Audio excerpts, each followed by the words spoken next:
dihargai dan didukung sepenuhnya. Jadi mari kita bersatu sebagai satu komunitas global yang peduli, gigih, dan berkomitmen untuk merayakan keberagaman dan membangun masa depan di mana setiap perempuan dan gadis dapat tumbuh berkembang dan berkontribusi secara maksimal. Sekali lagi, selamat datang dan terima kasih telah bergabung dengan kami dalam perayaan dan refleksi ini. Ayo kita bersama-sama memulai perjalanan inspiratif kita hari ini, menunjukkan perubahan positif yang akan membawa dampak besar bagi seluruh dunia. Dengan sukacita, izinkan saya memperkenalkan kepada kalian semua narasumber yang luar biasa pada hari ini. Ada Mbak Alimah Fauzan. Halo Mbak Alimah. Halo Dina, halo teman-teman di Makom semuanya. Oke, sebelum masuk ke materi dari Mbak Alimah, izinkan aku memperkenalkan Mbak Alimah dulu kepada teman-teman ya. Mbak Alimah adalah seorang pionir dan penggerak perubahan yang luar biasa dalam advokasi kesetaraan gender. Beliau adalah CEO dari Perempuan Berkisah dan Yayasan Pribudaya, sebuah organisasi yang telah berdedikasi untuk memberdayakan perempuan melalui narasi dan pemberdayaan komunitas. Teman-teman mungkin nanti bisa dicek Instagramnya yaitu @perempuanberkisah. Mbak Alimah Fauzan telah melalui perjalanan yang menginspirasi, membawa visi dan komitmen yang kuat untuk mengatasi hambatan dan mendukung perempuan dalam mencapai potensi penuh mereka. Sebagai pemimpin dan inspirator, beliau telah memainkan peran penting dalam membangun kesadaran dan menciptakan platform bagi perempuan untuk berbagi cerita mereka, menemukan kekuatan dalam keterhubungan, dan menginspirasi perubahan sosial yang positif. Dengan pengalaman, kebijaksanaan, dan semangatnya yang tak terkalahkan, Mbak Alimah siap untuk memberikan wawasan yang berharga kepada kita hari ini tentang bagaimana kita dapat bersama-sama memecahkan hambatan dan membentuk masa depan yang lebih inklusif dan berkelanjutan bagi semua. Dan ini mari kita sambut Mbak Alimah, kita semua siap untuk mendengarkan dan terinspirasi oleh visi dan pengalamannya yang luar biasa. Untuk Mbak Alimah, saya persilahkan. Oke, terima kasih Dina dan juga Rahma Aziz ya yang sudah membuka acara ini dengan sangat baik, dengan indah kalimat-kalimatnya. Saya tidak pernah menduga Dina akan menarasikan profil saya seperti tadi. Terima kasih Dina. Saya ingin cek suara dulu teman-teman. Bagaimana suara saya? Apakah jelas? Jelas, Kak. Jelas, Oke, Mbak. terima kasih. Terima kasih Aryo Bimo untuk Ya, sama-sama. informasinya. Saat ini kondisi di rumah saya hujan ya teman-teman, hujan lebat sejak pagi malah ya. Saya berharap acara ini berjalan lancar dan jaringannya baik-baik saja.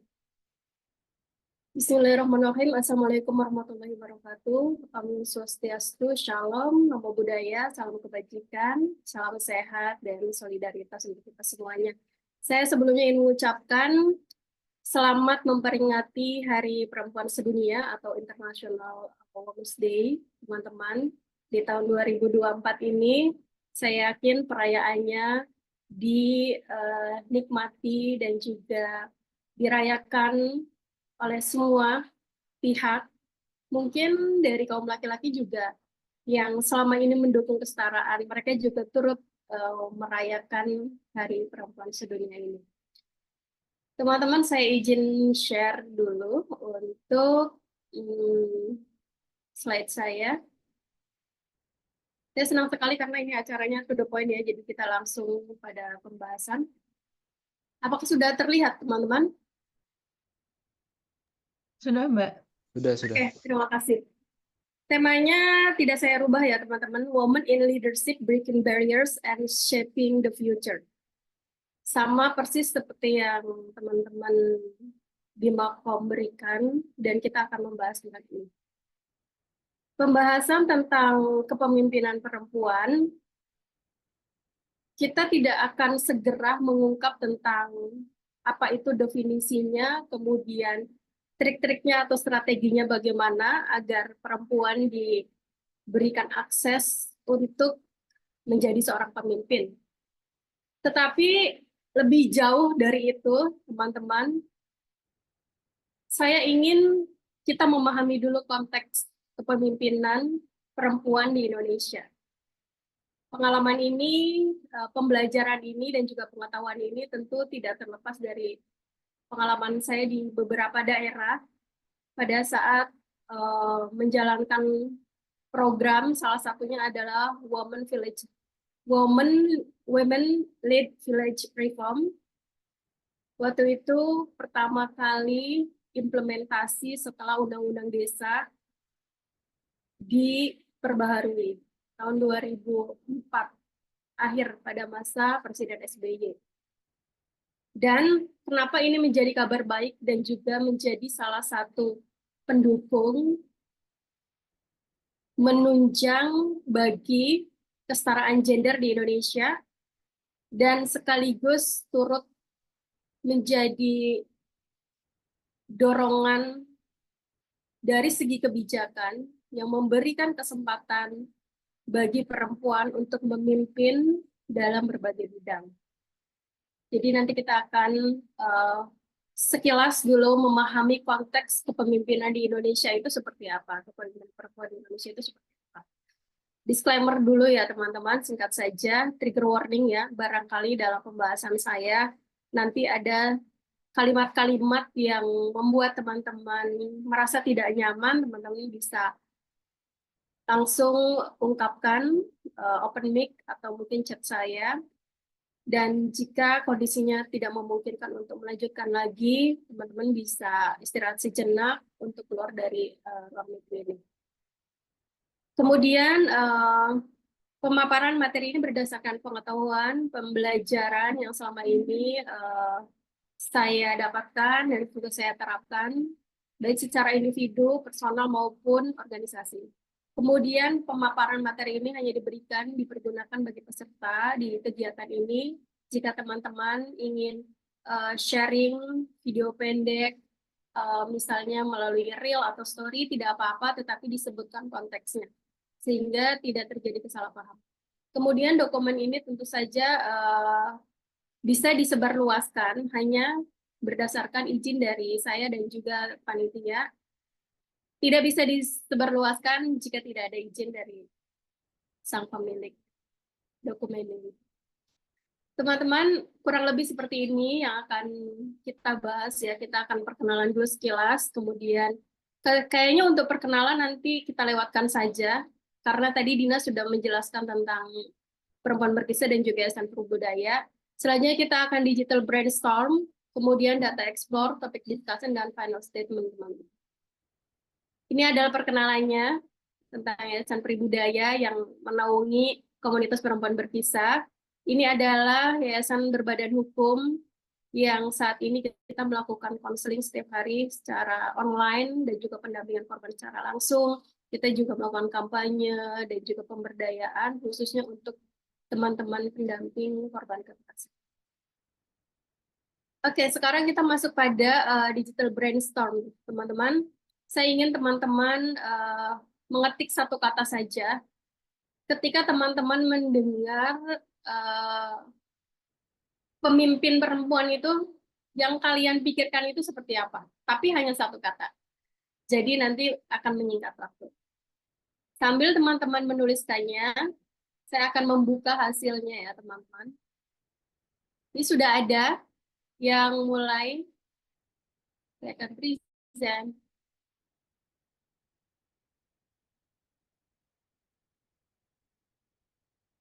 Ini adalah hasil yang teman-teman tuliskan ya. Perasa, hebat, kuat, tegas, berani, bangga, kuat, setara. Masih ada waktu kita sampai 14.15 ya. Sekarang 14.14, jadi kurang 1 menitan lagi.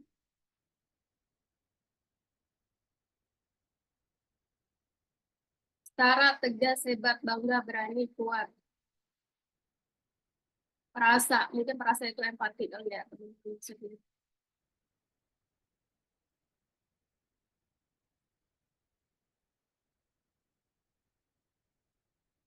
Masih ada lagi kah satu kata yang muncul di pikiran teman-teman ketika teman-teman mendengar istilah pemimpin perempuan?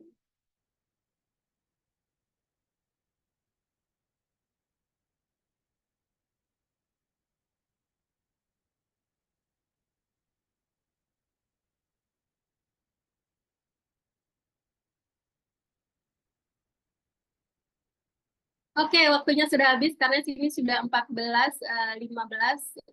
Ini sambil saya jelaskan teman-teman, keren betul kualitas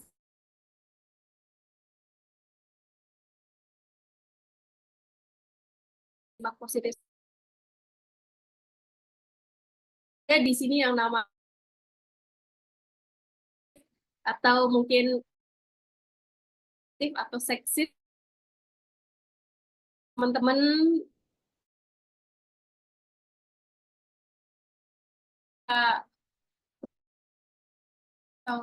layarnya masih ini karena di sini internetnya tidak stabil. Layarnya masih menti ya, Mbak? Oh, masih ada. Suara saya terdengar? Terdengar tapi putus-putus. Tidak, putus-putus. Saya bisa pakai data, bisa pakai WiFi di rumah juga.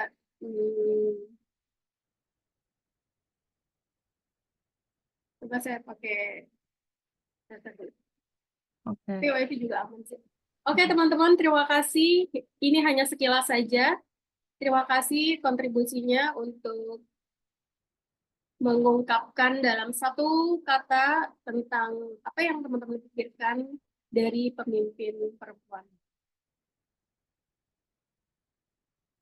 Selanjutnya kita akan lanjut ke materi kita lagi. Dan saya cek dulu apakah oke. Sekarang sudah masuk ke layar materi ya, teman-teman. Oke, tadi adalah kalimat-kalimat positif yang sudah kita buktikan bersama bahwa teman-teman di Makom ini sangat positif ya dalam memandang perempuan sebagai pemimpin atau kalimat-kalimat yang muncul di pikiran teman-teman sudah tidak ada lagi kalimat-kalimat seksis untuk menggambarkan pemimpin perempuan atau mungkin kalimat-kalimat yang mengandung diskriminatif. Kemudian juga kalimat-kalimat empati juga tadi ada. Ini menunjukkan bahwa saya yakin diskusi-diskusi wacana tentang gender yang teman-teman di Makom lakukan selama ini sangat bermakna dan terbukti dari kalimat-kalimat atau kata tadi yang teman-teman sampaikan melalui Menti tadi. Oke, teman-teman. Sekarang kita masuk dulu secara global ya. Tentang data terbaru, bagaimana kesenjangan gender ini mulai menurun menurut data Global Gender Change tahun 2023. Ini yang terbaru banget, karena kalau 2024 kan belum bisa diukur ya, teman. Nah, saya cukup update sebenarnya tentang data kesenjangan gender, baik dari segi pendidikan, kemudian baik dari bidang pendidikan, kesehatan, ekonomi. Saya cukup mengamati data-data ini, dan kalau di sini disebutkan bahwa Indonesia ya untuk Asia Tenggara tergolong stagnan kondisinya dari tahun sebelumnya, ini bisa dibuktikan meningkat tetapi sedikit bisa dibuktikan dengan banyaknya kampanye-kampanye publik, di luar bahwa kita tahun 2000 pernah Presiden pernah mengeluarkan instruksi tentang gender mainstreaming ya teman-teman. Di luar itu juga terbukti dari kebijakan-kebijakan yang sudah mulai disahkan meskipun belum semuanya sempurna. Yang terbaru itu dari perguruan tinggi saja kan ada tim Satgas khusus untuk penanggulangan kekerasan seksual. Kemudian juga di Indonesia secara keseluruhan sendiri kita sudah ada undang-undang TPKS dan undang-undang yang cukup membantu bagi ruang gerak perempuan. Tapi ini tetap belum ideal karena dalam beberapa hal kenyataannya di masyarakat kita candaan-candaan seksis itu masih ada di ruang kerja kekerasan seksual masih ada. Dan yang dari sekian problem itu yang paling sering dialami dan yang paling sangat memprihatinkan adalah bagaimana korban-korban itu kesulitan untuk mengakses perlindungan dan juga pemulihan. Minimnya ruang aman bagi mereka, perempuan-perempuan korban maupun para penyintas-penyintas yang mengalami peristiwa-peristiwa traumatis, baik itu karena kekerasan seksual dan juga kekerasan berbasis gender lainnya di dunia kerja, organisasi, dan juga di masyarakat. Nah, kalau ini adalah data lama, tetapi kurang lebih sama. Ini lamanya nggak lama banget ya, teman-teman. Data penyebab kesenjangan gender di dunia kerja. Kita bisa lihat di sini ada tingkat pendidikan, ini juga masih menghambat. Kita tahu bahwa di daerah-daerah tertentu, infrastruktur di daerah-daerah terpencil belum semuanya mendukung untuk kondisi-kondisi yang cukup efektif mendukung anak-anak untuk sekolah, terutama anak perempuan. Mereka juga punya hak untuk mengembangkan mimpinya ke depan seperti apa, dan realitasnya dari data yang ada itu memang infrastruktur untuk menuju ke sana masih ada daerah-daerah yang masih kurang mendukung. Kemudian pengalaman kerja, diskriminasi, seharusnya pembatasan usia juga berpengaruh ya, tapi saya lihat di sini belum ditulis. Mungkin masuknya pada budaya patriarki atau kebijakan perusahaan sendiri, di mana kita tahu bahwa untuk perempuan di usia tertentu tentu kita tidak bisa mengejar seperti halnya laki-laki. Akan kesulitan, apalagi ketika dia sudah menikah, punya anak, kesenjangan waktu, gap selama mereka memiliki anak, ketika itu hanya dimanfaatkan untuk kebutuhan-kebutuhan yang sifatnya domestik, tentu banyak hal yang tertinggal. Dan sayangnya banyak perusahaan juga yang membatasi dari sisi umur. Tadi pagi saya menonton acara semacam podcast ya, podcastnya Najwa Shihab dengan Menteri Keuangan dan juga Menteri Luar Negeri. Saya benar-benar mendengarkan ketiga orang itu meskipun saya sambil mengerjakan hal yang lain, tapi saya bisa ingat beberapa hal seperti halnya bukan hanya di perusahaan saja dan juga di organisasi lain, di komunitas, tetapi juga di tingkatan ASN saja atau PNS, kita bisa katakan seperti itu, jenjang dari eselon 1 dan seterusnya itu, biasanya perempuan itu akan berhenti di eselon keberapa gitu. Jadi sementara laki-laki lebih banyak. Dan ini kalau menurut diskusi antara Najwa Shihab dan juga Menteri Keuangan dan juga Menteri Luar Negeri Ibu Retno, beliau mengatakan bahwa iya, karena ada gap ketika perempuan mulai fokus dengan kondisi keluarga dan juga beban-beban lainnya, ini yang mempengaruhi mereka kemudian untuk tidak melanjutkan, karena kan ada beberapa syarat seperti kamu harus melanjutkan pendidikanmu dulu untuk lanjut ke eselon berapa seperti itu, dan juga sekaligus karya-karya yang harus mereka ungkapkan. Dan sekian kesenjangan gender ini kita teman-teman bisa melihat ada tuntutan mengasuh anak dan mengurus keluarga, sementara budaya kita menganggap bahwa itu ya harus perempuan yang melakukan.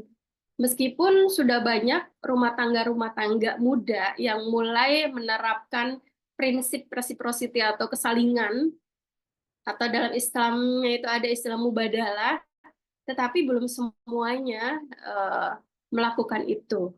Jadi belum seideal itu. Itulah kenapa kemudian kampanye-kampanye yang teman-teman lakukan di media sosial itu jangan pernah berhenti, mungkin akan sangat dibutuhkan seumur hidup ya.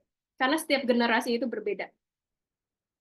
Nah, teman-teman tadi saya sebutkan bahwa untuk mengetahui konteks bagaimana kepemimpinan perempuan diapresiasi, kemudian bagaimana pemerintah membuka keran kesetaraan dan juga keadilan gender itu sejak awal, tidak terlepas dari strategi yang mereka lakukan melalui pengaruh utamaan gender atau PUG atau gender mainstreaming, teman-teman. Kalau teman-teman di sini ada yang punya pengalaman melakukan pendampingan di daerah-daerah, kemudian di desa-desa, pasti tahu mengapa PUG ini sangat penting. Mengapa PUG ini sangat memberi kesempatan bagi perempuan-perempuan untuk memimpin. Jadi PUG ini bukan kebijakan, dia juga bukan program, tapi strategi untuk mencapai keadilan dan kesetaraan gender melalui kebijakan program kegiatan yang memperhatikan pengalaman perempuan, aspirasi, kebutuhan, dan permasalahan laki-laki dan perempuan dalam proses pemantauan pembangunan. Kenapa PUG ini penting, teman-teman? Karena selama ini, sebelum ada instruksi Presiden tentang gender mainstream ini, perempuan itu atau kelompok-kelompok marginal lain itu jarang dilibatkan dalam proses pembangunan. Untuk bisa terlibat dalam atau untuk bisa terlibat atau berpartisipasi dalam pembangunan di daerah ataupun di desa, tentu harus ada akses untuk bisa masuk dulu. Nah, perempuan untuk bisa masuk akses ke sana aja agak sulit dulu itu. Nah, dengan adanya PUG itu, kemudian mulai dibuka kerannya kebijakan-kebijakan yang melibatkan perempuan, partisipasi perempuan, kontribusinya, itu sudah mulai dibuka, diapresiasi. Tetapi itu perjalanan panjang tahun 2000, bahkan terakhir tahun 2014 ketika pertama kali saya melakukan pendampingan di desa-desa Jawa maupun luar Jawa, ketika Undang-Undang Desa diperbarui, di mana salah satu pasalnya itu ada istilah kesetaraan gender. Dari hal yang terkecil, mulai dari musyawarah desa, itu perlu keterlibatan perempuan dan sebagainya, itu baru mulai dikampanyekan. Dan ini terobosan penting, tetapi juga tetap perlu pengawasan. Nah, jadi dari apa yang sudah saya jelaskan tadi panjang lebar, instruksi Presiden tentang pengaruh utamaan gender atau PUG itu tahun 2000 ya. Sejak itu kemudian kebijakan di daerah, di desa, itu sudah mulai melibatkan semua jenis kelamin maupun kelompok marginal yang lainnya. Kelompok marginal lain ini bisa kita sebut teman-teman difabel, lansia, kemudian juga teman-teman yang selama ini tertinggal. Anak muda saja atau pemuda saja di desa, bisa jadi mereka masuk kelompok-kelompok yang eksklusif, bisa juga kelompok-kelompok yang selama ini termarginalkan. Bisa jadi itu tergantung desanya, tergantung kebijakannya. Dan kenapa perempuan sangat tepat untuk dijadikan sebagai representasi kelompok marginal?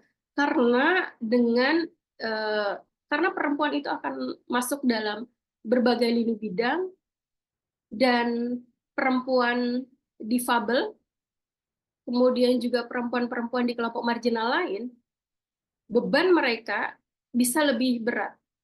Jadi halangan mereka untuk tumbuh dan berkembang itu bisa lebih berat dalam hal karir maupun keterlibatan dalam organisasi-organisasi dan juga pembangunan-pembangunan.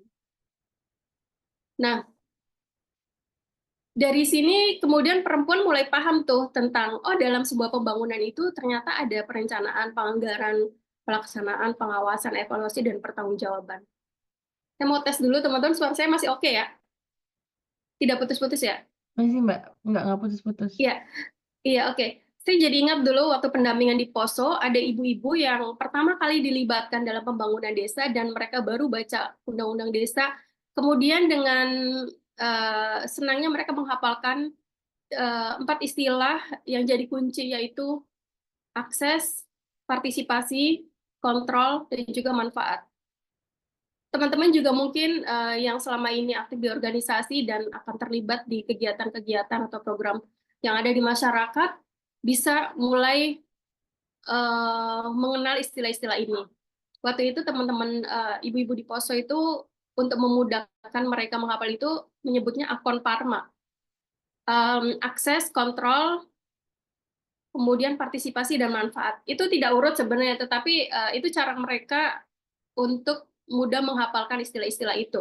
Dan itu juga yang membuat mereka berani bersuara bahwa ketika suara mereka dibungkam, Mereka tahu yang membungkam itu tidak memiliki hak untuk membungkam mereka, dan justru ketika mereka bersuara itu didukung oleh undang-undang, dan mereka harus percaya diri, mereka harus berani melakukan itu karena undang-undang sudah mendukung itu. Nah, sebelum kita masuk ke kepemimpinan perempuan seperti apa, teman-teman perlu memahami juga bahwa sekian program kebijakan dan pembangunan di Indonesia, sebelum mulai munculnya ada PUG ini, tidak benar-benar diperhatikan terkait akses, partisipasi, manfaat, dan kontrol, di mana dalam prosesnya itu melibatkan perempuan. Gimana perempuan bisa menjadi pemimpin kalau sejak awal mereka tidak dilibatkan. Mereka bikin bangunan, mereka bikin program, semua hanya berdasarkan perspektif laki-laki. Karena saat itu yang paling banyak mendominasi dalam rapat-rapat pengambilan keputusan adalah siapa? Laki-laki. Kenapa kemudian PUG ini sangat penting? Dengan akses, partisipasi, manfaat, dan kontrol ini mempertanyakan apakah aksesnya sudah mulai melibatkan laki-laki dan juga perempuan. Program-programnya apakah sudah sesuai dengan kebutuhan-kebutuhan perempuan? Apakah manfaatnya juga dirasakan oleh semua pihak, dan lain sebagainya. Saya rasa nanti Dina dan teman-teman sudah mulai bisa menghafal nih istilah-istilah kunci dalam pembahasan gender dan pembangunan, karena ini penting untuk teman-teman ke depannya, bukan hanya sebagai pengetahuan untuk konten dan kampanye ya, tetapi ini juga jadi senjata untuk teman-teman bisa bersuara dari pengetahuan dan juga data-data ini.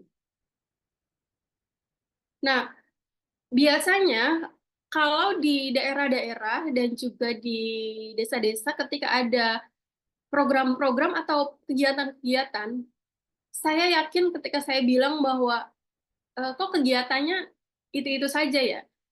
Kayak misalnya, kenapa semua yang berkaitan dengan kebutuhan dan juga isu-isu perempuan, yang seharusnya perempuan mendapatkan manfaatnya, kenapa hanya kelompok-kelompok tertentu di desa, misalnya PKK saja yang...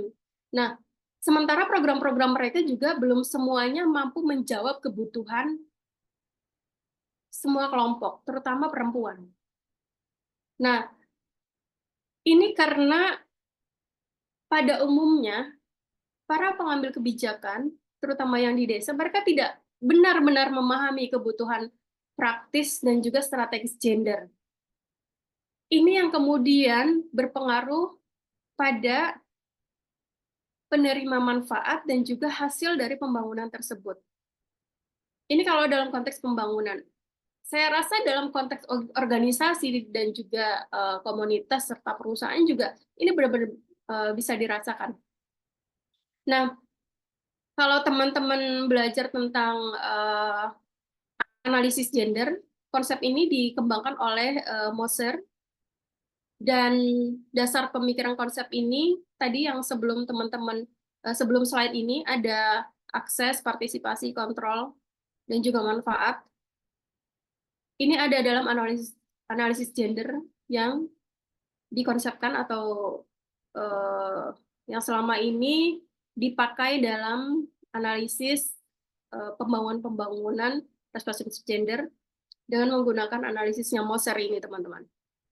Nah, kebutuhan praktis dan strategis gender ini yang tidak banyak diketahui, dipahami, dan tidak diterapkan oleh pengambil kebijakan. Misalnya, perempuan dan laki-laki itu kebutuhan praktisnya apa? Sebelum ada analisis seperti ini, kebanyakan kita terjebak pada kebutuhan-kebutuhan praktis saja. Dan kita seringnya mengabaikan pada kebutuhan-kebutuhan strategis, seperti pemenuhan kebutuhan untuk memperbaharui relasi kuasa yang tidak setara antara laki-laki dan perempuan, misalnya keterlibatan perempuan dalam penguatan kapasitas, pelatihan-pelatihan, pendidikan, kebutuhan perempuan berkaitan dengan pembagian kerja berdasarkan gender, kuasa, kontrol, dan sebagainya. Ini jarang diperhatikan, sehingga banyak pembangunan-pembangunan yang hanya mengandalkan program kebutuhan praktis saat itu jangka pendek selesai, kemudian Kalau enggak ya pembangunan infrastruktural. Sehingga kapasitas perempuan untuk memahami bahwa dia mengalami ketertindasan, bahwa dia juga perlu penguatan kapasitas, bahwa dia juga berhak untuk memimpin, bahwa mereka juga berhak untuk terlibat dalam misalnya pengawasan anggaran dan sebagainya, itu jarang sekali diterapkan. Itu kenapa kemudian kita dalam memahami tentang kepemimpinan perempuan ini, kalau kita kelak jadi pemimpin, kita harus memahami ini. Sehingga kita memahami kebutuhan tim kita kalau di organisasi atau masyarakat yang kita pimpin. Nah, sekarang kita sudah mulai masuk pada apa itu kepemimpinan perempuan, kemudian juga tantangan-tantangannya seperti apa. Kalau tadi kita baru masuk konteksnya dulu ya, teman-teman. Kepemimpinan perempuan merupakan perjuangan perempuan untuk meminta kembali pikiran mereka dan mematahkan kebisuan yang dipaksa oleh struktur patriarkat dan juga institusi yang membatasi. Dan PUG tadi adalah salah satu strategi untuk membuka suara perempuan dan juga melibatkan mereka dari segala bidang, dalam segala bidang pembangunan. Dan ngomongnya tentang kepemimpinan, terutama kepemimpinan perempuan, memang tidak sekedar kamu harus jadi kades, kamu harus jadi presiden, kamu harus jadi misalnya caleg atau ketua-ketua. Tidak selesai hanya di situ. Karena sebelum ada pada posisi teratas atau kekuasaan ini, atau enggak kekuasaan ini, sebelumnya ada proses saling mempengaruhi. Sebelumnya ada proses kolaborasi, sebelumnya ada banyak kontribusi untuk melakukan perubahan, sampai akhirnya masuk ke puncak kepemimpinan. Dan proses mempengaruhi ini bisa dimulai dari unit terkecil seperti keluarga, lingkungan sekitar, masyarakat. Makanya kenapa dalam kepemimpinan perempuan ini nanti saya catat bahwa kita sebagai perempuan harus selesai dulu dengan diri kita. Karena ketika kita sudah menjadi pemimpin, kita juga akan terlibat bersama, menguatkan dan mendukung tim kita, misalnya kalau dalam perusahaan atau dalam organisasi atau masyarakat kita. Dan kita akan bantu mereka untuk berdaya dan juga selesai dengan diri mereka sendiri. Dan juga masih banyak hal lainnya ya. Ini adalah poin-poin penting tentang kepemimpinan perempuan, kata-kata kunci yang tidak sekedar berpikir bahwa kepemimpinan itu adalah puncak kekuasaan saja. Karena di belakang itu semua, di luar semua itu adalah, ada hal yang paling penting adalah bagaimana kita melakukan perubahan, bagaimana kita mempengaruhi kebijakan-kebijakan publik. Nah, tantangan kepemimpinan perempuan, kalau dari data sebelumnya tadi ada terkait kekerasan berbasis gender, kemudian kalau dalam rumah tangga ada KDRT, misalnya suaminya tidak sepakat kalau dia jadi pemimpin, atau dalam segi pendidikan saja suaminya merasa minder ketika istrinya memiliki pendidikan lebih tinggi. Kemudian juga tidak ada support system, keterbatasan akses sumber daya ekonomi, dan juga akses perempuan dalam semua tahapan pembangunan. Meskipun ada PUG, tetapi di daerah tertentu, teman-teman, penerapan ini masih butuh perjuangan. Nah, ini adalah unsur pokok modal sosial kepemimpinan perempuan.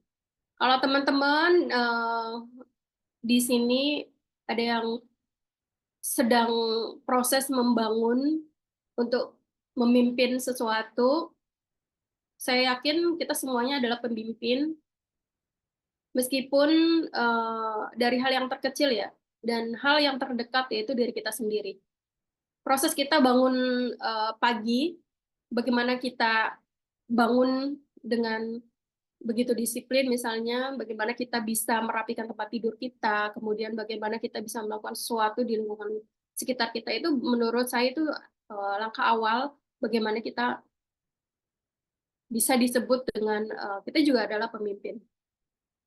Nah, ini adalah unsur pokok modal sosial kepemimpinan perempuan. Di sini ada proses partisipasi. Tentu saja sebelum kita punya impian untuk kita memimpin sesuatu, ya kita harus terlibat di dalamnya. Apa sih yang ingin kita pimpin? Organisasi kita, komunitas kita, ataukah misalnya di lembaga daerah, lembaga di desa, atau yang lebih tinggi lagi seperti legislatif, dan sampai tingkat nasional, yaitu presiden. Kemudian penting juga reciprocity. Reciprocity ini adalah pentingnya kita saling mendukung, saling menguatkan, saling berkolaborasi ya. Reciprocity ini adalah saling. Seseorang atau banyak orang dari suatu kelompok memiliki semangat membantu satu sama lain.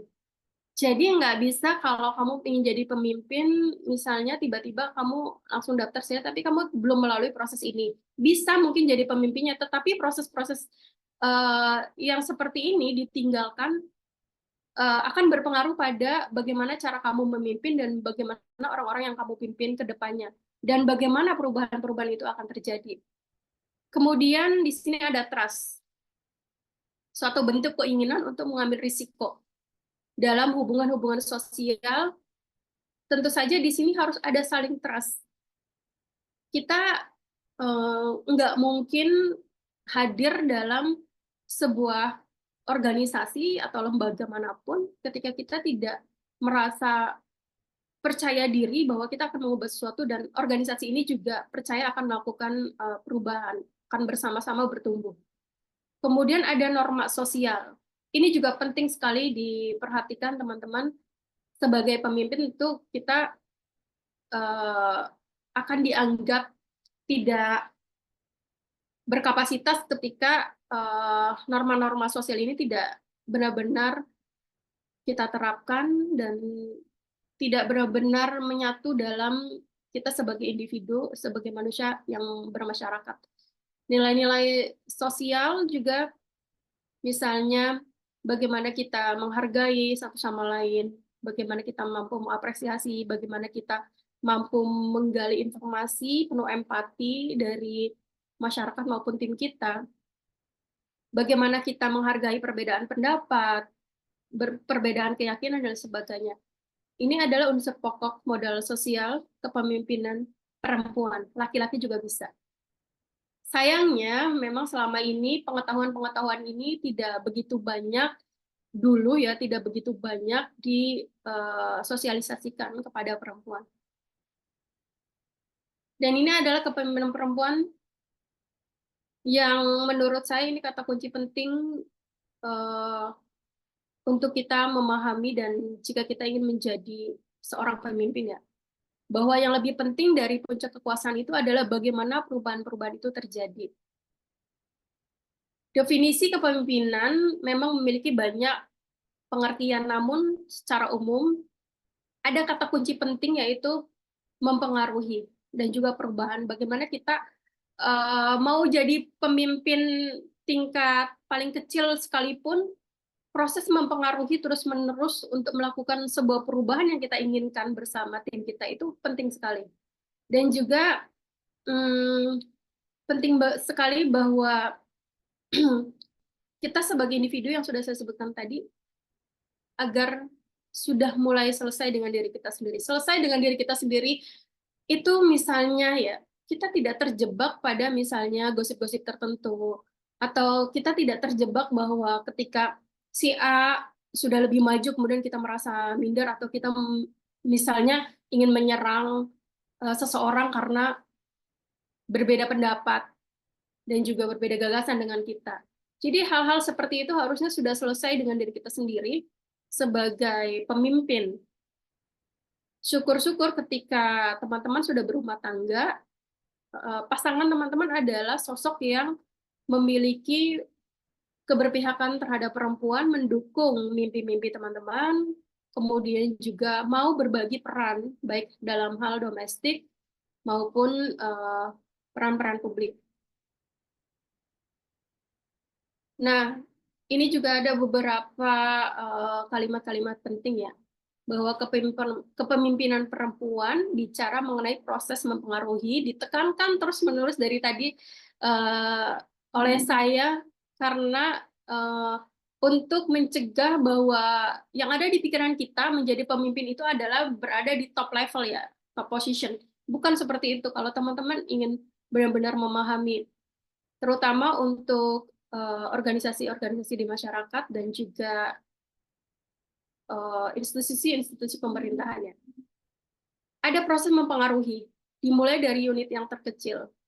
Untuk mempengaruhi orang, tentu ini tidak mudah, dibutuhkan kecakapan dan juga pengetahuan.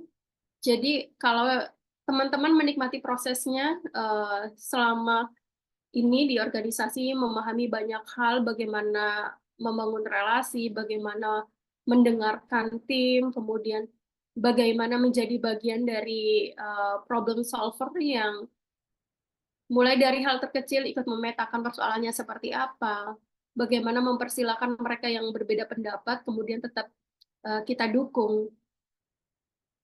Kemudian pentingnya juga perempuan harus selesai dengan dirinya sendiri, tadi yang sudah saya ungkapkan teman-teman. Dan syarat mutlak bagi kepemimpinan perempuan maupun laki-laki sebenarnya adalah sudah clear dulu dalam memahami tentang gender. Sehingga ini masuk dalam pikiran kita sebagai perspektif dalam memandang banyak hal. Kemampuan perspektif gender membantu perempuan melakukan proses refleksi dan analisis atas pengalaman-pengalaman hidup sehari-hari yang kemudian membimbingnya mengenali struktur-struktur yang lebih besar. Dan karena manusia itu tidak ada yang sempurna, kadang kita juga bisa melakukan kesalahan, maka analisis perspektif gender ini penting sekali untuk kita melakukan refleksi. Ada tidak ya yang salah dari sikap saya? Misalnya, apakah saya melakukan diskriminasi, apakah strategi dan jalan keluar yang saya lakukan selama ini keliru dan merugikan orang lain, misalnya kelompok-kelompok tertentu. Nah, ini penting sekali perspektif ini. Saya nggak tahu, Dina, Bima sudah pernah membahas tentang gender dasar atau tidak. Kalau sudah pernah, itu bagus sekali. Kalau belum, berarti nanti bisa diadakan diskusi oleh Dina sendiri. Teman-teman tidak harus memanggil narasumber dari luar organisasi teman-teman. Teman-teman bisa saling berbagi gagasan saja dari apa yang teman-teman baca dan teman-teman pahami. Nah, ini juga salah satu bekal atau kapasitas ya, bagaimana perempuan mempengaruhi publik. Tentu perempuan harus memiliki rasa percaya diri, kemudian tadi perspektif gendernya harus kuat, kemampuan melakukan komunikasi secara asertif. Kenapa penting sekali komunikasi secara asertif? Kalimat-kalimat asertif itu, teman-teman, itu cukup membantu bagaimana teman-teman mengkomunikasikan gagasan atau perasaan teman-teman kepada seseorang, baik yang dianggap sulit untuk dipengaruhi maupun yang sudah mudah dipengaruhi. Bagi mereka yang sulit untuk dipengaruhi dengan gagasan-gagasan kita atau program-program kita, misalnya komunikasi asertif bisa bantu memahami kebutuhan kita dan juga kebutuhan orang tersebut. Dan dalam prosesnya kita tidak lagi mengedepankan emosi dan juga ego, tetapi kepentingan bersama. Solusinya itu apa? Ibaratnya kayak kita ingin mengatakan bahwa kamu bodoh, kamu bodoh atau kamu jelek, itu kita tidak mengungkapkannya seperti itu, tetapi bahwa sepertinya kamu kurang di dalam segi A dan B dan C. Itu kalimat asertif. Jadi kalimatnya itu tidak membuat orang lain itu tersinggung. Meskipun sebenarnya niat kita ingin mengkritik dia atau memberi masukan. Kalau kita bayangkan kalau kita pakai kalimat-kalimat frontal yang kamu tuh bodoh, masukanmu itu tuh nggak benar. Itu apa sih? Apa sih itu? Jadi yang seperti itu kan yang dikedepankan itu rasa marah dan juga keinginan untuk menindas. Tetapi dengan kalimat asertif, ini kita niatkan sama-sama untuk menyelesaikan suatu masalah. Berdasarkan sudut pandang kita dan juga sudut pandang orang tersebut.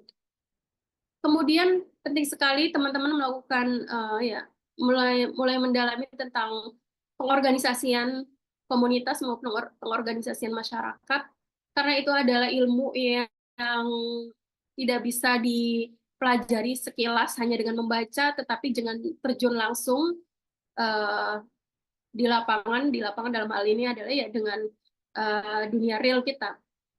Tidak, karena kalau kita baca kan hanya teori saja. Untuk memvalidasi apakah ini benar atau tidak, maka kita harus terjun langsung ke komunitas atau ke masyarakat. Empati juga penting, gairah untuk menciptakan keadilan, kemudian kompetensi, percaya diri tadi udah, semangat untuk menumbuhkan benih, inklusif, solidaritas, dan nilai-nilai penting lainnya yang teman-teman bisa pelajari dalam proses teman-teman memahami ini dan proses teman-teman sebagai seorang pemimpin. Nah, ini adalah strategi mereposisi peran publik perempuan.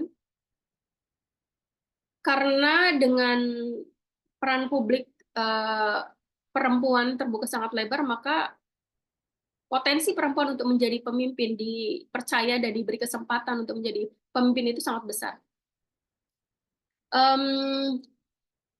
Strategi-strategi ini hampir sama dengan yang tadi saya jelaskan di PUG di awal ya, tentang pentingnya memberi peluang, merancang kebijakan yang responsif gender, beri peluang kontrol agar perempuan juga ikutan, tidak hanya laki-laki saja.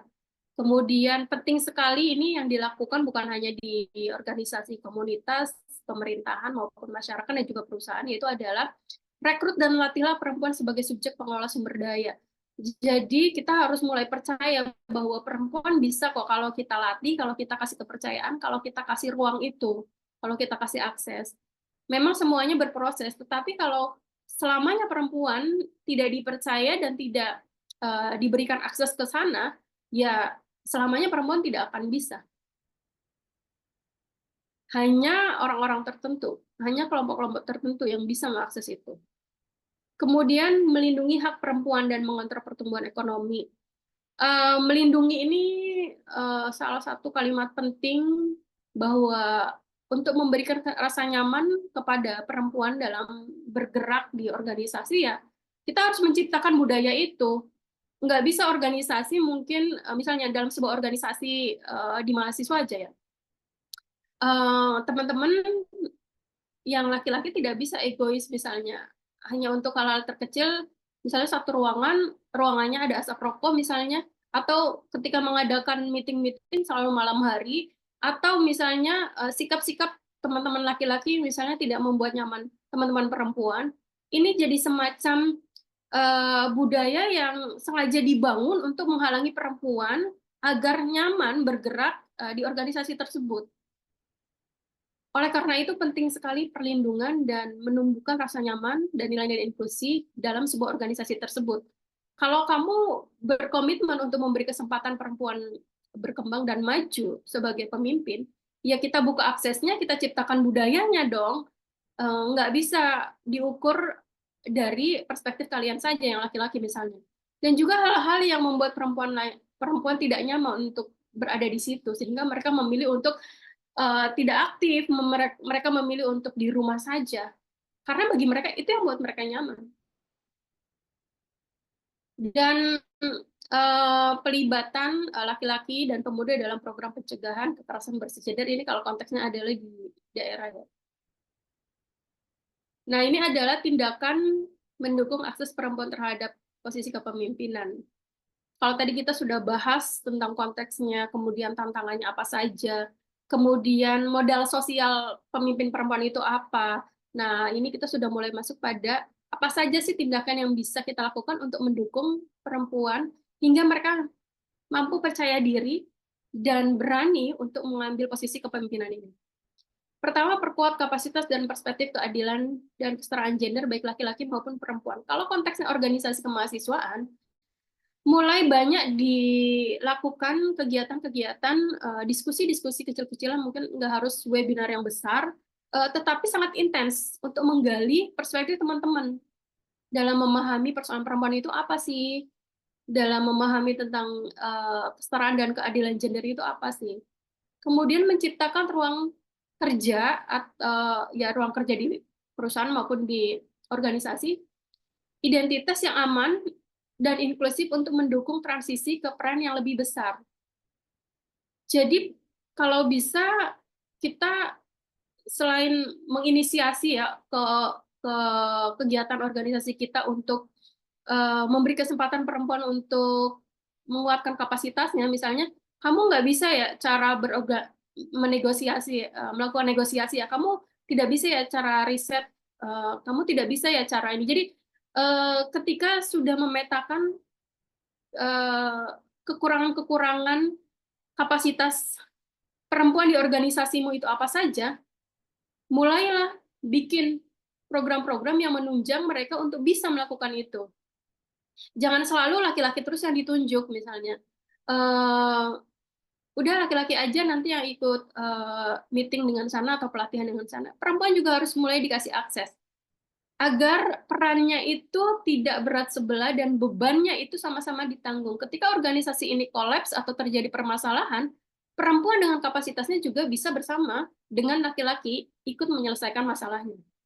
Makanya budaya untuk menciptakan ruang aman bagi perempuan, penguatan kapasitas bagi perempuan, itu juga perlu kita ciptakan. Tidak bisa, kalau kita tidak mengusahakannya ya nggak akan pernah bisa. Kemudian memperkuat pembangunan kapasitas perempuan tadi ya, yang sudah saya sebutkan. Kalau tidak ada lembaga lain yang misalnya mengundang kita untuk pelatihan-pelatihan, ya kita bikin sendiri melalui organisasi kita. Tidak harus berpikir bahwa ini nanti modalnya banyak.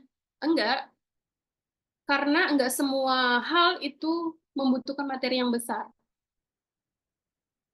Yang lebih penting dari semua itu adalah keinginan kita, semangat kita untuk bisa belajar dan menggali potensi kita.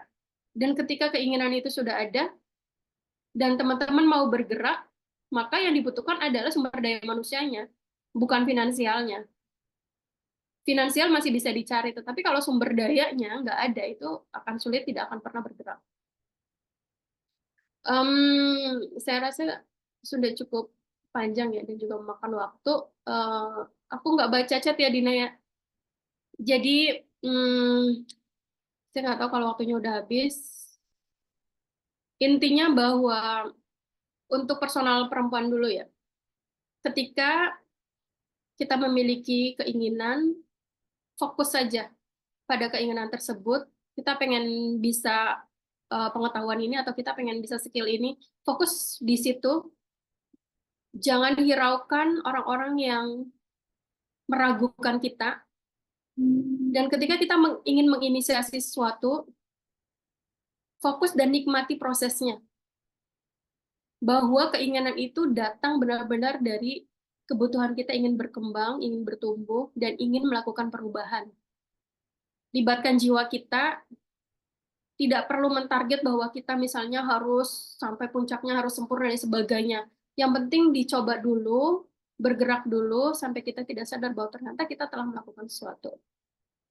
Dan final statement saya di presentasi ini adalah kebutuhan akan keberagaman gender dan kesetaraan gender dalam peran kepemimpinan apapun ruangnya itu menjadi sangat penting, karena perempuan itu memiliki perspektif dan pengalaman yang unik yang dapat menghasilkan pengambilan keputusan yang lebih inovatif dan kolaboratif. Kalau semuanya perspektif hanya mengandalkan pada satu pikiran kelompok tertentu, maka hasilnya juga jadi belum tentu itu menjadi keinginan semua orang.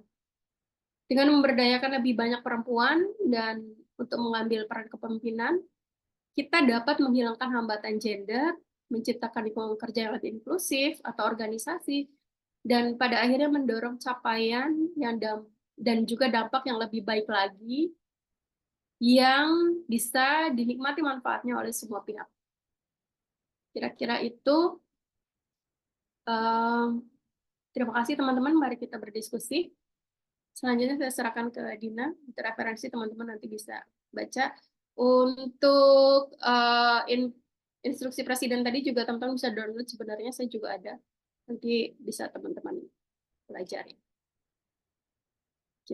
Kira-kira ya. Oke, baik. Terima kasih, Dina. Iya, sama-sama Mbak Lima. Terima kasih ya Mbak Lima, benar-benar materi yang dibawain hari ini tuh daging semua ya isinya. Kayak aku setuju sih sama statement tadi yang tentang kalau finansial bisa dicari, tapi kalau perihal sumber daya, agak susah ya. Oke deh, karena Mbak Lima udah selesai sharing, ini saatnya aku buka kesempatan untuk teman-teman yang ada di sini, mumpung ada Mbak Alimahnya nih, karena kapan lagi kalian bisa langsung berinteraksi sama, CEO dari Perempuan Berkisah yang kita tahu Perempuan Berkisah merupakan ruang aman dan kebetulan aku juga salah satu anggota di Perempuan Berkisah dari tahun 2021 atau 2020 aku lupa ya Mbak, agaknya udah lama aku join di Perempuan Oh ya, Berkisah. aku ingin mengapresiasi Dina ya. Dina ini luar biasa. Entah pengalaman apa yang dia alami di masa lalu, tetapi pada tahap ini Dina sampai mampu bersama teman-teman menginisiasi diskusi seperti ini. Kemudian dia juga karyanya banyak ya. Dia sebagai voice over juga, dia banyak selalu punya ide-ide yang dia berani untuk mewujudkannya dengan cara dia. Luar biasa. Makanya kenapa ini salah satu alasan kenapa saya mau jadi pembicara ini, karena saya sangat menghargai Dina. Terima kasih, Dina. Oke, terima kasih Mbak Al. Aduh, aku dapat apresiasi dari Mbak Lima di depan Himakom. Oke, jadi teman-teman yuk dipersilahkan, boleh yang mau nanya bisa open mic langsung atau mau dari chat juga dipersilahkan. Tapi kalau bisa sih open mic aja ya, biar Mbak Alimah juga tahu siapa sih yang nanya kayak gitu. Yuk, bisa dimulai dari sekarang. Ada yang mau tunjuk tangan atau raise hand?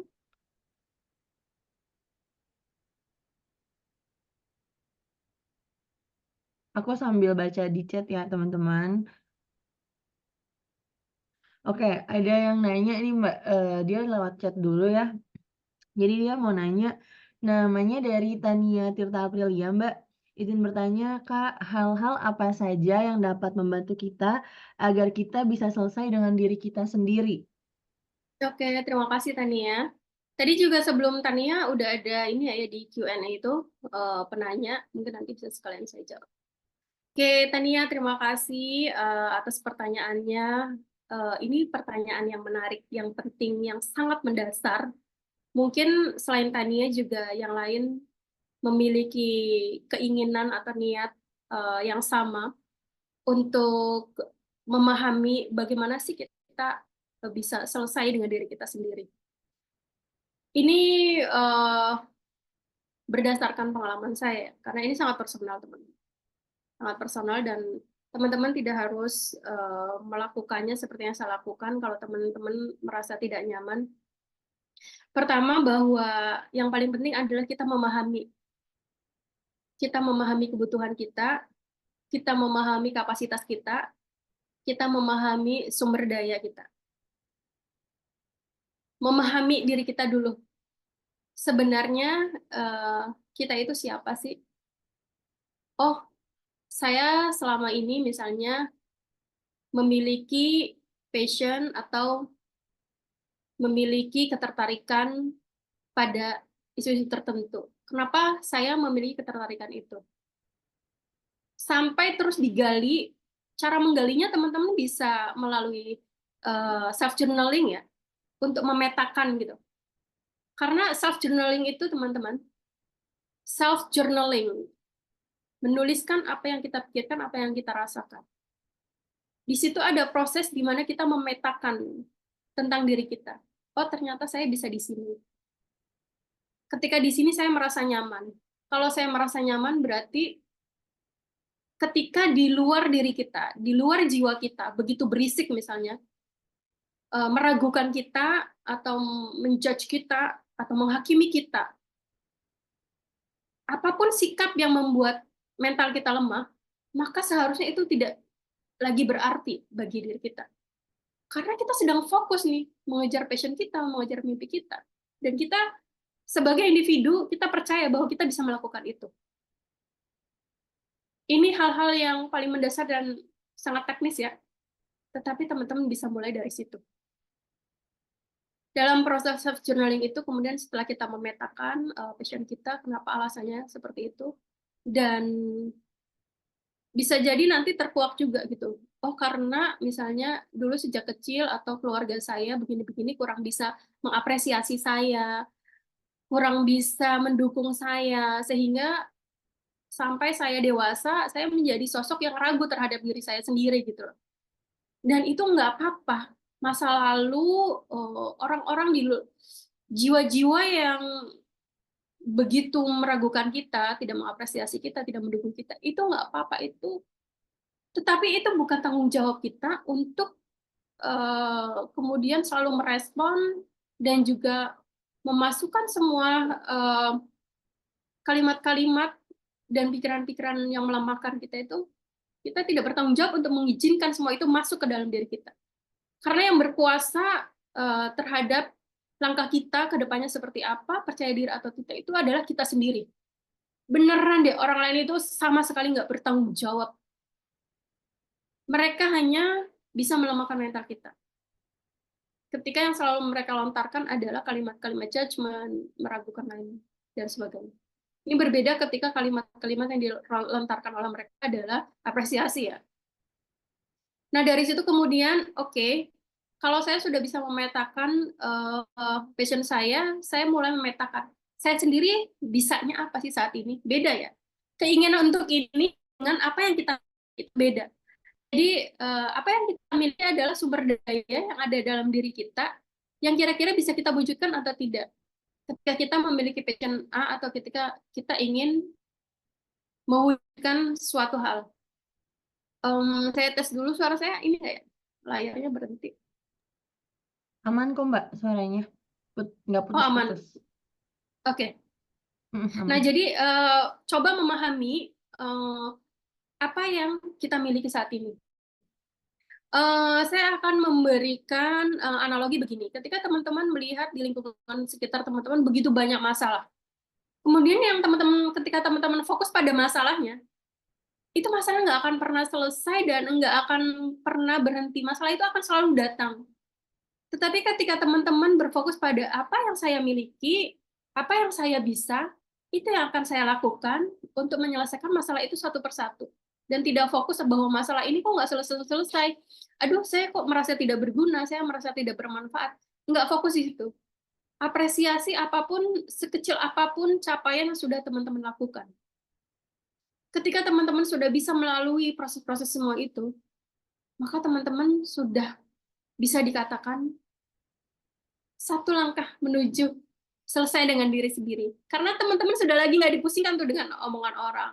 Misalnya temanku di sana sudah ini nih, sudah jadi ketua ini, sudah bekerja di, nggak ngaruh. Karena teman-teman fokusnya pada diri sendiri.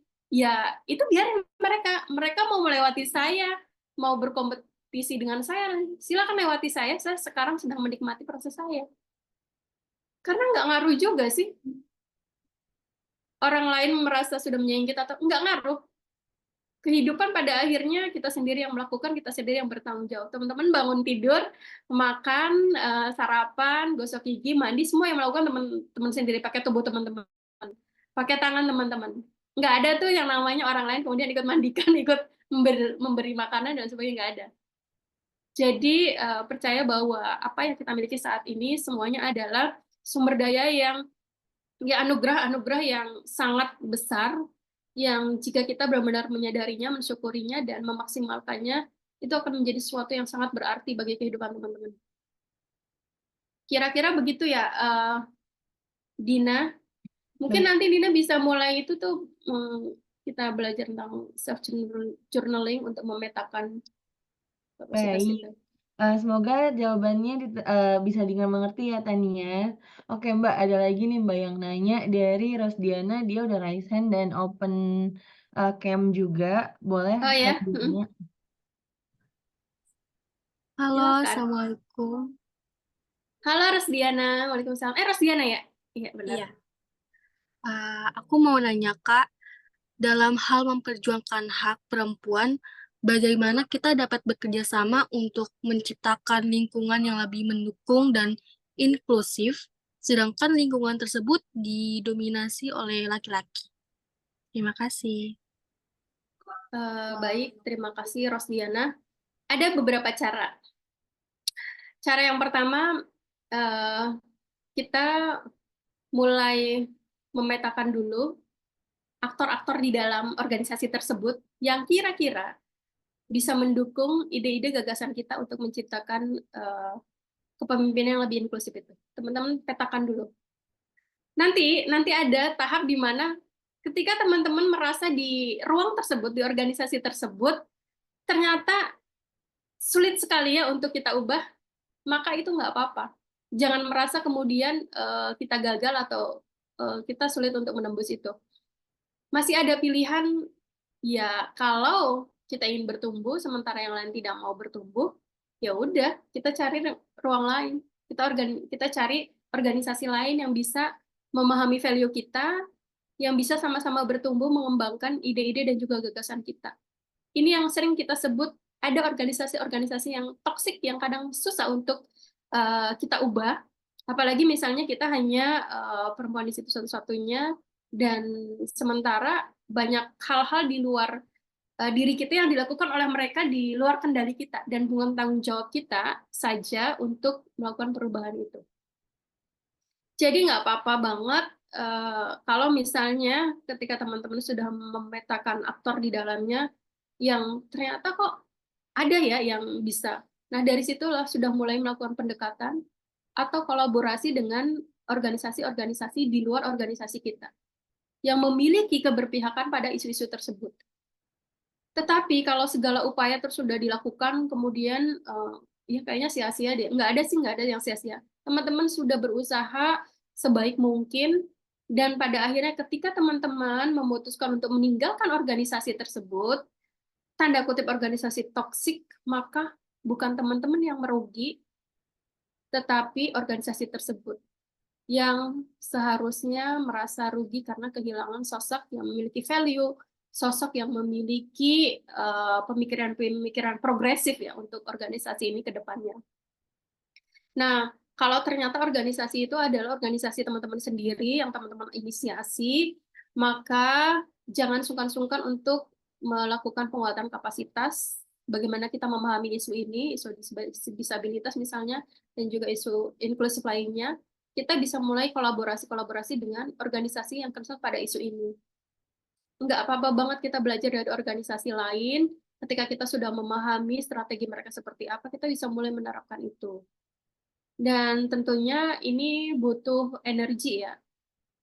Bersiap-siap saja ketika teman-teman misalnya di tengah perjalanan energinya kehabisan, ya nggak apa-apa berhenti sejenak, kasih jeda dulu nggak apa-apa, melakukan refleksi. Nggak akan pernah disebut gagal kalau teman-teman setelah itu mau memulainya lagi sih. Itu. Terima Baik. kasih.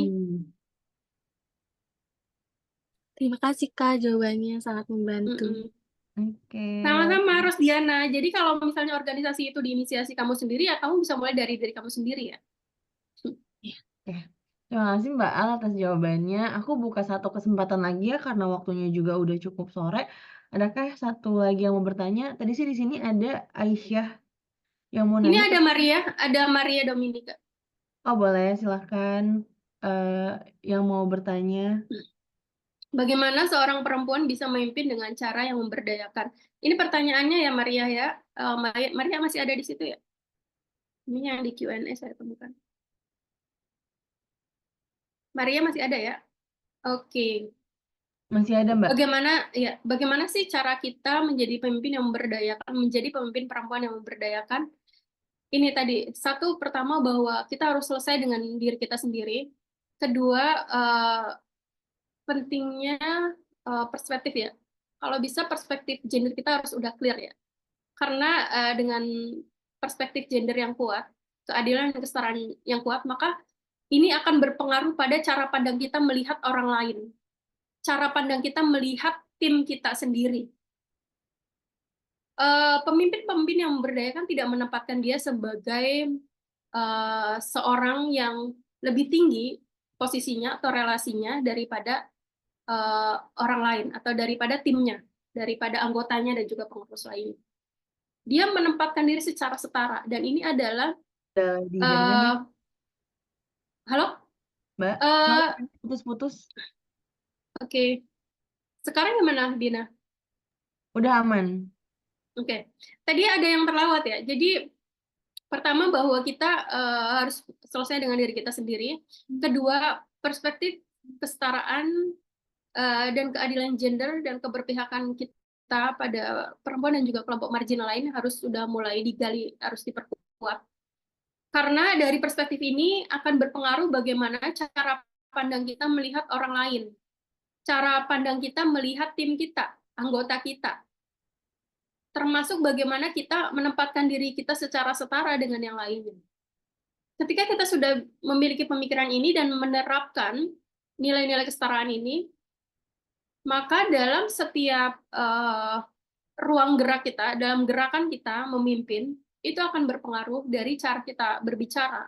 Misalnya, ketika ada persoalan di organisasi, kita tidak mendahulukan argumen kita, tapi kita bersama-sama merangkul mereka untuk bersama-sama memetakan persoalannya itu apa sih. Dan posisinya pada proses pemetaan ini semua setara. Saya sebagai pemimpin misalnya tidak lebih tinggi daripada anggota saya. Karena pemimpin itu bukan persoalan kamu bos atau kamu atasan, tetapi kamu ini sebagai penggerak, kamu yang fasilitasi tim untuk hidup dan bersama-sama menyelesaikan masalah. Itu. Jadi teman-teman harus sudah mulai perkuat perspektif kesetaraan dan keadilan gendernya ya. Karena ini akan sangat berpengaruh. Dan penting sekali teman-teman mengapresiasi setiap gagasan-gagasan yang muncul ketika teman-teman dalam sebuah diskusi musyawarah untuk menyelesaikan masalah. Penting sekali menghargai bahwa setiap anggota itu memiliki potensinya masing-masing. Dan kita juga nggak bisa memaksakan ketika salah satu anggota misalnya tidak mampu menyelesaikan masalah karena kondisi tertentu. Dan penting juga kita sebagai pemimpin memberikan ruang aman, support system, dan juga memberi kesempatan tim kita untuk maju dan berkembang kapasitasnya. Misalnya ketika ada pelatihan-pelatihan dan sebagainya, enggak hanya orang-orang itu terus yang dikirim gitu atau yang direkomendasikan. Atau ketika kita menginisiasi sebuah program, kalau misalnya di organisasi Dina, nggak cuma Dina terus nih yang jadi moderator atau yang lain bisa dikasih kesempatan gitu. Termasuk saya sendiri di Perempuan Berkisah, saya sangat mendukung dan benar-benar mendorong teman-teman untuk maju dan berkembang. Ketika ada kegiatan apapun, program apapun, maka saya percaya bahwa tim saya memiliki kapasitas yang sama seperti saya untuk melakukan sesuatu yang bisa saya lakukan. Dan itu kita kasih ruangnya, kita kasih kesempatannya, kita kasih aksesnya, dia terlibat, dia ikut mengontrol, sehingga semua program kegiatan itu jadi milik bersama. Bukan miliknya saya saja, atau bukan miliknya Dina saja. Seperti itu ya. Nanti kalau ada tambahan, kita bisa diskusi lebih dalam. Oke, baik. Terima kasih Mbak Lima. Karena waktunya juga udah mepet ya, teman-teman. Mungkin yang ingin bertanya bisa nanti disampaikan ke aku aja, biar aku nanti bantu tanya ke Mbak Lima secara personal ya, Mbak ya. Oke. Kayak gitu aja. Oke, sebelum sesinya aku tutup nih, teman-teman, aku mau minta tolong untuk buka kameranya. Kita foto bersama dulu ya, moderator host, tolong di info kita foto bersama, habis itu kita closing.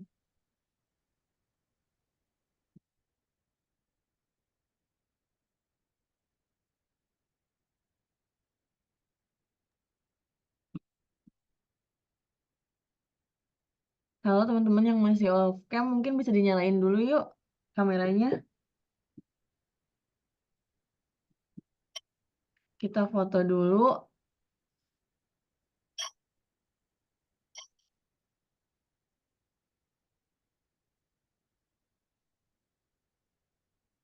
Bareng Mbak Alimah di sini.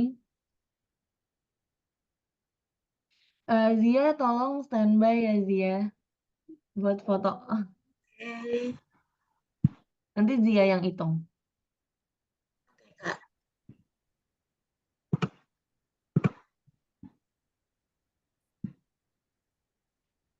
Oke Zia, mungkin udah bisa ya. Oke. Kameranya tolong di-on-in semuanya. Terima kasih.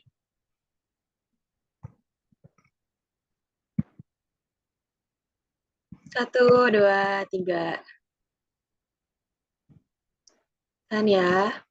Oke, sekali lagi. Satu, dua, tiga. Kino Serkono Rosi.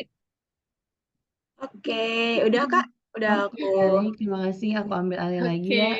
Nanti Terima jangan kasih. lupa cek di kolom komentar ada link absen buat dapet e-sertifikat dari Himakom. Oke deh. Sebagai moderator, saya ingin mengucapkan terima kasih kepada semua yang telah bergabung dalam webinar kami hari ini yang bertajuk Briefing Barriers and Shaping the Future dalam rangka memperingati Hari Perempuan Internasional. Acara ini sungguh memukau ya dari awal hingga akhir, penuh dengan wawasan yang mendalam, inspirasi dan semangat untuk mengatasi hambatan dan membangun masa depan yang lebih baik lagi bagi kita semua. Diskusi kita hari ini telah memperlihatkan nih bahwa perempuan memiliki kekuatan luar biasa untuk mengatasi hambatan dan membentuk masa depan yang lebih baik. Saya ingin menekankan bahwa pentingnya kolaborasi dan solidaritas dalam perjuangan kita untuk kesetaraan gender. Melalui pengalaman dan wawasan yang telah Mbak Alimah bagikan, saya berharap dapat mendorong semua untuk berperan aktif dalam menciptakan perubahan yang positif dalam bermasyarakat. Selanjutnya juga saya ingin menyampaikan penghargaan khusus kepada narasumber kita, yaitu ada Mbak Alimah Fauzan. Mbak Alimah, terima kasih banyak ya Mbak atas kontribusinya yang luar biasa dalam membagikan visi dan pengalaman yang menginspirasi ini. Terima kasih juga atas wawasan yang berharga dan motivasi yang telah Mbak Alimah bagikan kepada kami hari ini. Tak lupa, terima kasih juga kepada seluruh peserta yang telah aktif Sama-sama Dina. berpartisipasi. Menurut Iya, aku kalian keren. terima kasih Mbak Alima. Saya tak lupa juga terima kasih kepada seluruh peserta yang telah aktif berpartisipasi, juga tadi bertanya dan berbagi pemikiran. Kehadiran dan kontribusi kalian telah membuat acara ini menjadi sukses. Semoga apa yang telah kita diskusikan hari ini juga dapat menjadi semangat bagi kita semua untuk terus berjuang dalam membangun masyarakat yang lebih adil, inklusif, dan berkelanjutan, di mana setiap perempuan dan gadis memiliki kesempatan yang sama untuk berkembang dan berkontribusi. Karena sampai saat ini saya pribadi masih merasa kesetaraan gender di Indonesia masih kurang dengan adanya fakta bahwa di desa-desa sana masih banyak perempuan di bawah umur yang dipaksa untuk menikah, masih tidak adanya rasa kepercayaan kepada perempuan untuk memimpin suatu komunitas, dan hal itu yang harus kita perjuangkan bersama-sama dan kita gaungkan bahwa perempuan siapapun berhak memiliki kesempatan yang sama. Mari kita terus berjuang bersama dengan keyakinan bahwa setiap langkah kecil menuju kesetaraan memiliki dampak besar bagi generasi yang mendatang. Generasi itu adalah anak-anak kita kelak, supaya nanti mereka tidak menjadi perempuan yang didiskriminasi oleh kaum-kaum lain atau laki-laki di luar sana. Mari kita lanjutkan perjalanan ini bersama-sama ya teman-teman. Sampai jumpa di kesempatan berikutnya. Terima kasih dan selamat Hari Perempuan Internasional. Dadah. Saya kembalikan kepada host, yaitu Zia. Terima kasih. Oke, terima kasih untuk Kak Dina dan Kak Lima. Sekali lagi saya ucapkan. Mungkin sekian webinar kali ini. Saya tutup selaku host. Saya pamit. Terima kasih. Wassalamualaikum warahmatullahi wabarakatuh. Waalaikumsalam Terima warahmatullahi kasih Mbak wabarakatuh. Alima. Thank you Sama-sama banget. Dina. Makasih ya Iya. teman-teman. Semangat Bisa belajarnya. tinggalkan Zoom. Terima kasih. Terima Iya. kasih. Assalamualaikum warahmatullahi wabarakatuh. Salam. Waalaikumsalam warahmatullahi wabarakatuh. Tolong semua anak Himakom Pemuda nggak boleh ada yang left. Saya anak Himakom Pemuda mungkin boleh dikikin ya Zia, atau kalau misalnya ada yang Hostnya masih di Kak Lima tadi kebetulan ya Kak? Oh, terus gimana dong? Belum aku kasih ya? Iya. Dia tapi udah Mbak Alima tapi udah keluar sepertinya. Oh enggak, udah di aku. Udah di aku. Oke. Untuk anak Himakom, tolong jangan keluar dulu. Di sini aku pengen biasa lah. Itu semua apakah anak Himakom? Bim, Kayaknya masih ada orang luar deh. bisa di kick aja ya Zia. Nah, tunggu Kak. Kenapa kok?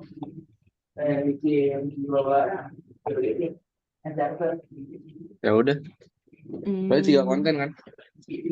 Udah. Kayaknya Udah ini semua? udah Felicia tuh. Oh ya, oke. Sabar. Oh, udah. Apakah di sini ada ketuplaknya? Tunggu Kak, tunggu Kak. Kayaknya belum semuanya keluar. Siapa lagi yang belum? Maaf ya kalau misalnya anak Himakom ada yang aku keluarin nggak sengaja. Gadis anak Himakom bukan Kak? Gadis Dia Himakom. Himakom Pemuda DPP tapi Oh ya, maaf. Ini kalau misalnya tadi ada yang aku keluarin nggak sengaja, aku minta maaf ya, soalnya ini ya nggak terlalu hafal anggota-anggotanya. Kayaknya udah semua deh, Kak. Oke, masih udah. ada yang belum. Ini si Debbie tuh bukan. Oh, bukan, oke. Salma, Salma, ya Sama. Salma ada tuh ya. Udah semua. aman ya. Oke. Oke guys, sebelumnya aku izin ambil alih ya Bimo. Ya, Iya, siap. Kak. Tepuk tangan dulu karena kita semua udah bekerja dengan baik ya. Oke, terima kasih Kak Dina. Terima Meskipun kasih. masih di bawah jumlah yang sebenarnya pengen gue capai, tapi it's okay, hari ini juga dari pembawaan materinya Mbak Lima baik banget dia. Terus ya so far dari awal sampai akhir bisa dibilang acaranya berjalan dengan lancar ya. Cuma yang pengen gue eval dari lo semua adalah persiapan dari awal sampai hari ini. Gue tidak melihat adanya kerjasama, ataukah kalian punya grup lain yang gak ada gue-nya, atau gue nggak tahu. Tapi gue ngerasa ini bukan proyeknya Himakom, tapi ini proyeknya gue. Sorry Bim, gue harus ngomong ini karena dari awal yang gue lihat adalah yang bekerja cuma lu, Arya, dan Zay. Gue nggak tahu apakah orang-orang di belakang lu itu kerja. Gimana Zay? Gimana Bim? Kira gue mohon maaf banget kalau misalkan anak-anak gue SDM-nya kurang untuk hari ini. Itu tuh sebenarnya tuh seperti yang gue bilang, gue ngelihat humas gue tuh stuck di situ aja, dan ini sebenarnya tuh proker buat humas, dan sebenarnya tuh orang-orang yang gue masukin di grup si Himakom collab sama perempuan berkisah itu adalah orang-orang yang gue percaya buat bantuin gue ngehandle ini sebenarnya Kak. Jadi tuh yang anak-anak gue nggak masukin di grup, gue anggap mereka sebagai masih jadi anggota Himakom Pemuda gue, jadi mereka gue suruh cuma jadi peserta aja. Kalau misalkan orang-orang yang di grup tuh orang-orang yang gue percaya buat ngebantuin gue buat ngehandle acara ini sebenarnya. Gue sebenarnya nggak ngerti sih konsep ketuplak yang ada di acara ini karena sama sekali dari awal gue berkoordinasinya sama Bimo. Awalnya kenapa gue berpikiran untuk bantu lo semua ngehandle seminar ini ya karena gue pikir ini salah satu topik yang memang interest gue ya. Semua orang tahu kalau gue memang interest di topik kesetaraan gender and anything else about women. Karena gue salah satu let's say aktivis perempuan. Dan makanya gue nggak iyain waktu Bimo bilang sama gue, Kak Dina gimana nih kalau misalnya gue nyari apa mau bikin seminar tentang perempuan, katanya boleh nanya lo ya. Dan yang gue maksud adalah ya kita kerjanya bareng-bareng gitu. But at the end yang gue lakuin adalah gue kerjanya cuma sama Bimo doang. Kayak ya gue koordinasi kembali mah bahkan gak ada inisiatif dari anak-anak Himakom buat take over gue kayak Kak aku aja yang handle Mbak Lima boleh nggak? Atau Kak bisa nggak aku aja yang koordinasi sama Mbak Lima dari terkait materinya, kesiapannya, terus dia mau bawa apa kayak gitu. Dan gue nggak melihat itu di Himakom Pemuda. Guys, kalau misalnya lu masih berpikiran bahwa apa yang lo kerjain saat ini, apa yang sedang dilakuin saat ini adalah kerjanya cuma orang-orang tertentu aja, ya lu keluar aja dari Himakom. At least menurut gue organisasi itu nggak akan berjalan kalau orangnya pasif, SDM-nya pasif. Gue selalu bilang kalau ke Bimo kalau yang dibutuhin dari organisasi adalah komunikasi, dan gue tidak melihat itu di Himakom Pemuda waktu mempersiapkan acara ini. Gue nggak tahu apakah lu udah berkomunikasi di grup lu yang di luar yang gue tahu ya Bim, karena gue cuma ngeliat dari interaksi di ini. Dan jujur baru kali ini gue ikut organisasi yang mau ngadain event, sebut ini adalah event kita semua. Mau besar atau kecil cakupannya, gue ngeliat di sini tuh bener-bener nggak ada huru haranya. At least di mana-mana dari semua organisasi yang gue ikutin, kalau mau ada acara tuh dari H-2 kita cross check udah all in atau belum. Kemarin kita sempat nge-zoom dan bilang kayak ya udah tinggal itu aja persiapannya. Berarti nanti tinggal gladi ya Bim. Tapi gladi yang dimaksud tuh bukan bukan yang harus gue inisiasiin gitu. Bahkan Zia aja nanya sama gue personal kayak, Kak ini gimana ya Kak? Karena yang bakalan mimpin itu adalah Zia dan gue nggak mau kita jalan tanpa adanya persiapan. Kalau lo terbiasa sama siklus Himakom yang serba dadakan, lo nggak akan jadi organisasi yang baik. Karena nggak bisa semua persiapannya tuh serba dadakan. Lo harus tahu juga, dulu ya Bim, lo harus tahu juga apa yang terjadi hari ini. Gimana caranya kita meminimalisir masalah-masalah yang akan kita hadapi. Kayak tadi contoh, gue melihat tidak adanya feedback dari lo semua untuk Mbak Alimah. Kenapa gue bilang kayak gitu? Karena gue nggak ngerti lo nggak tertarik sama materinya kah, atau gue nggak ngerti lo semua nggak tertarik sama tema yang dibawain. Tapi menurut gue it's a disrespectful banget ke narasumber karena apa, lo semua pada off cam. How can, aduh gue emosi, maaf, kenapa kita se-ignorance itu sama orang? Ini adalah event lu anjir.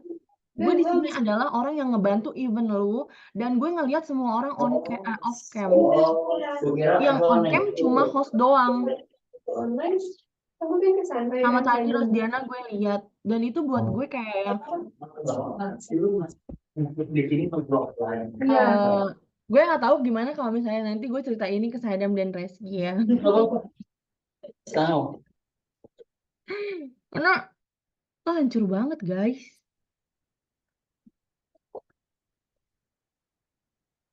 Udah sih Bim.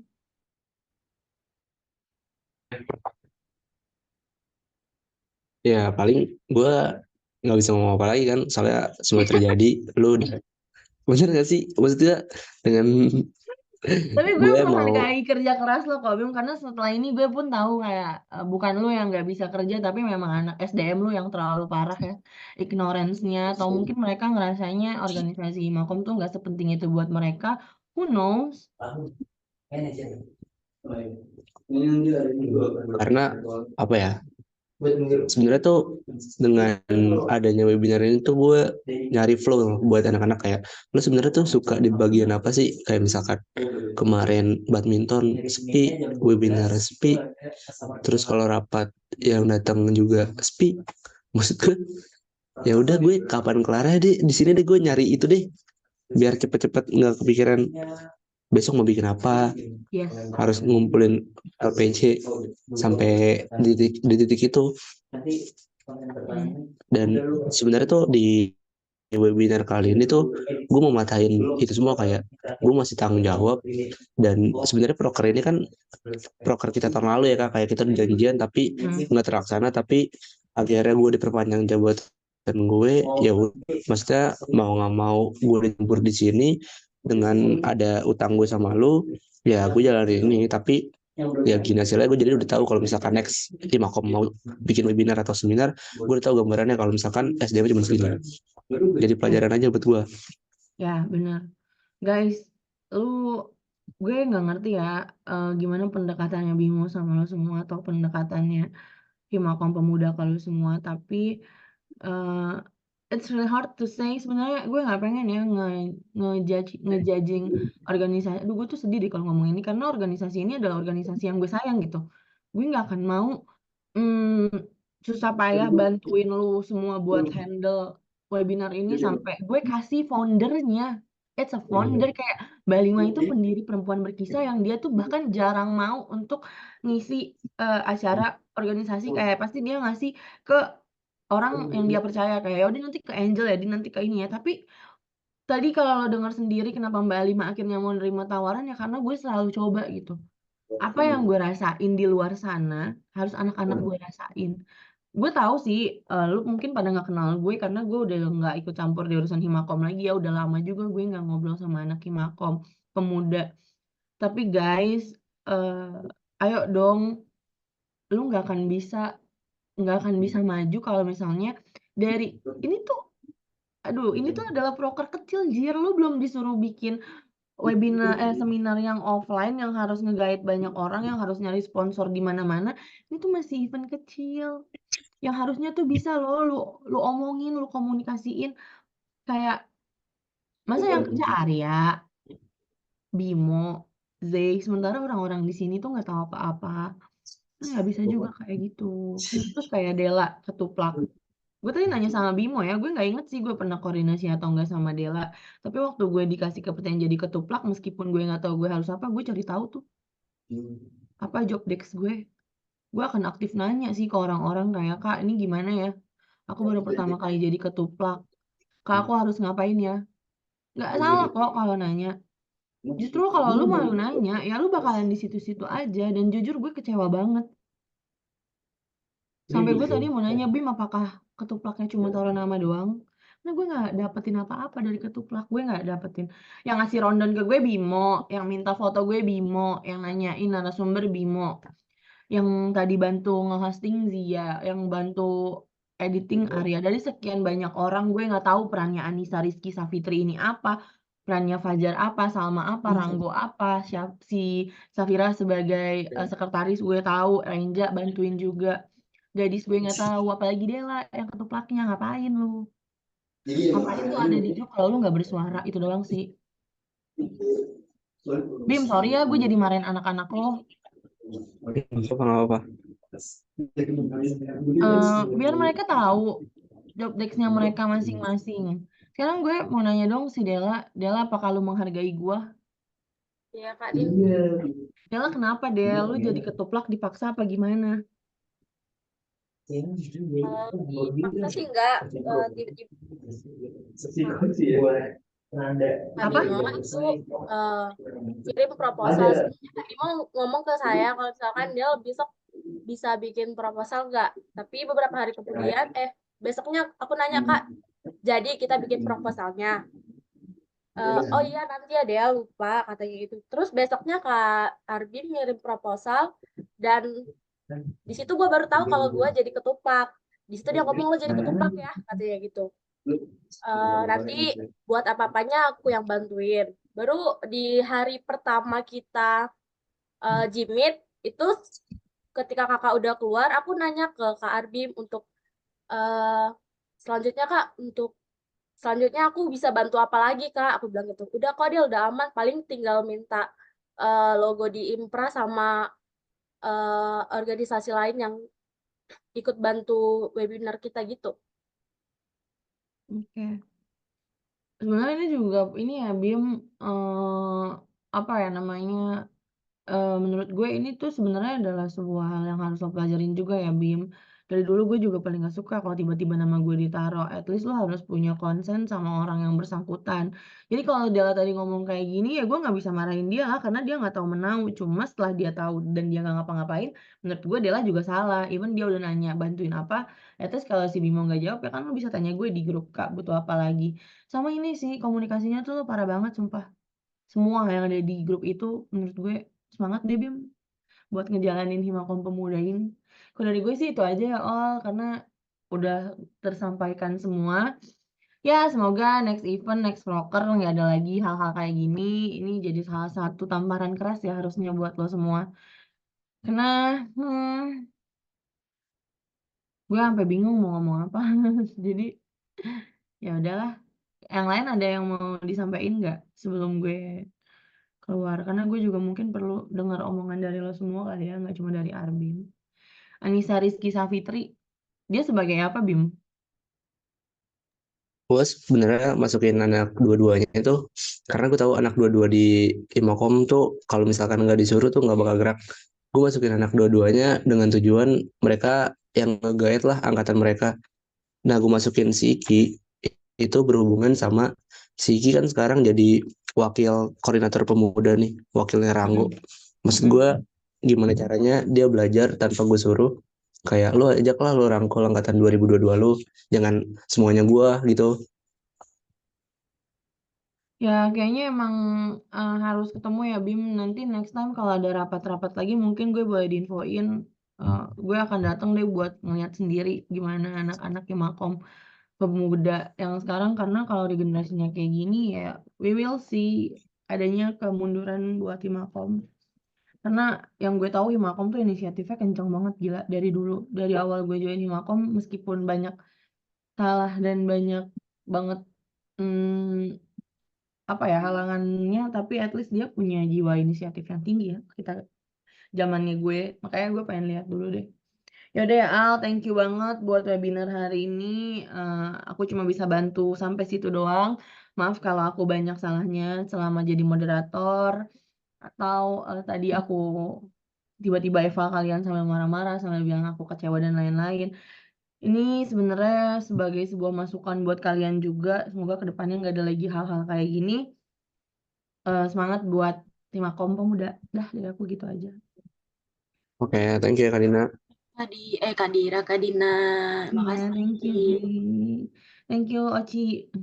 Bye-bye. Bye. Aku N ya. Bye-bye semua.